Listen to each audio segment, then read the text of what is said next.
Hey guys, this is P.M.R.Bonez88, and last week I finally got to see two movies, and they were Neighbors that I saw on Tuesday, and Friday was the world premiere of Godzilla.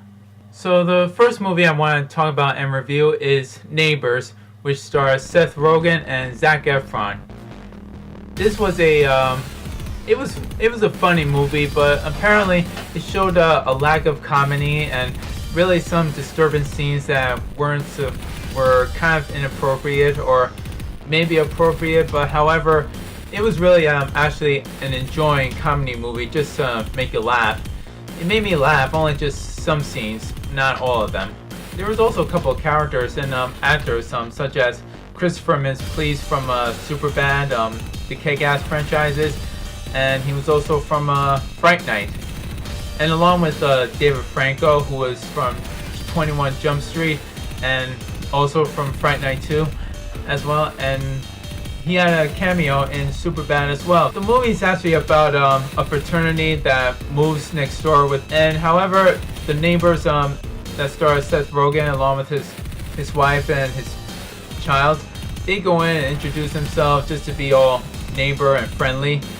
And however, things go good until everything goes like way out of hand. Everything goes crazy, such as throwing a big ball in their faces, including the funniest scene ever was the airbags. They did like probably maybe twice or three times, a couple of times, and there were some scenes that weren't in the movies, but they were in the trailer as well. Seeing Seth Rogen and Zac Efron fighting head to head at each other, seeing who's better and who's the best and who's not.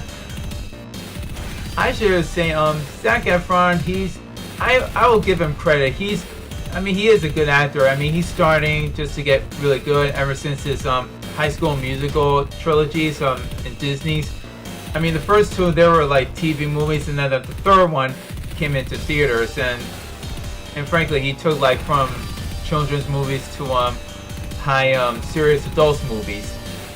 And Seth Rogen, he's a funny guy. He's really a comedian guy. I really enjoy him. I really like his movies as well, including with Knocked Up and Paul and Observe and Report. And also he was from Superbad. He was the cop too. He's really a funny guy. I really enjoyed him. And he deserves a good credit. Just have some fun and just be all himself, being all a comedian and being a serious actor sometimes. It was really worth watching, just to make me laugh, and I think I'll be looking forward when it comes on Blu-ray and DVD, the combo pack. I'm not gonna wait till it comes on Netflix, because it's a funny movie, so I really enjoyed it. But what I was really surprising and been looking for and I finally got to see was Godzilla. This movie, I should tell you, my mind was blown. My mind was totally blown just to see the visual effects and Godzilla in action. Well, not too much action of him, because they've actually much more concentrated on the humans, such as Aaron Johnson, and I forgot the other guy's name, but he was the father. They had a lot of good actors and actresses, but however, there was like so much talking and concentrate much more on the humans and not to the monster, the king of monster himself, Godzilla.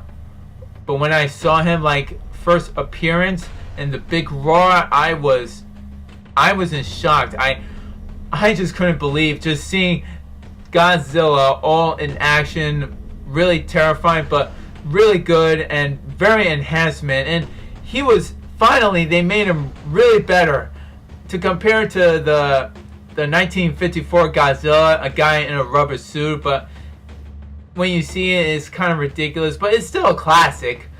And the 1998 version with Matthew Broderick, Godzilla, seems to disappoint a lot of fans, and no one didn't like this movie, and they didn't like the Godzilla, how they made him.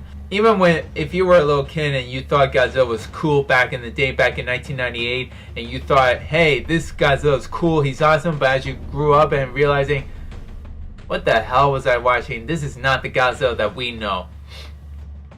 But the Godzilla we know now, in this time, he was magnificent. He was perfect.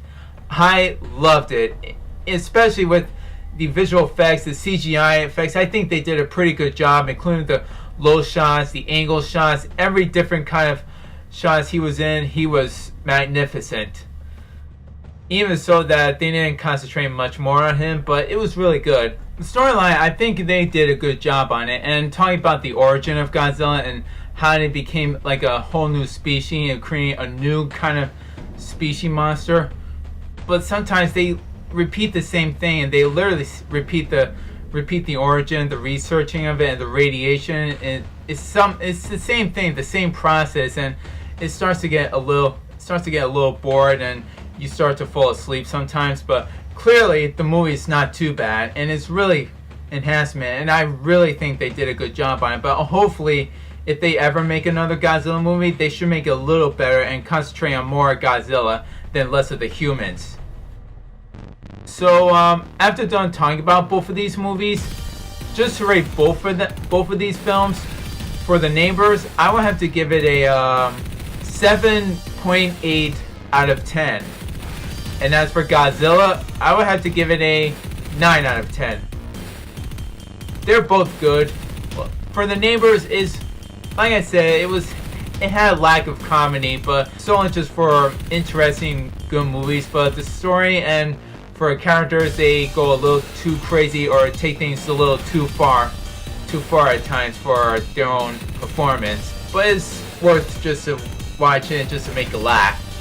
But as for Godzilla, way better, very classic, and not very classic, but very enhancement, an epic, greatest monster ever, and it hit the movie box office, and it was #1. And I cannot wait till this movie comes on Blu-ray and DVD combo pack. And if those of you are interested of the classic Godzilla, or you didn't see the original Godzilla, get it on DVD and watch it. And I think you might see the difference between the Godzilla back in 1954 and the Godzilla now. And this is P.M.R.Bonez88 signing off and saying is, peace!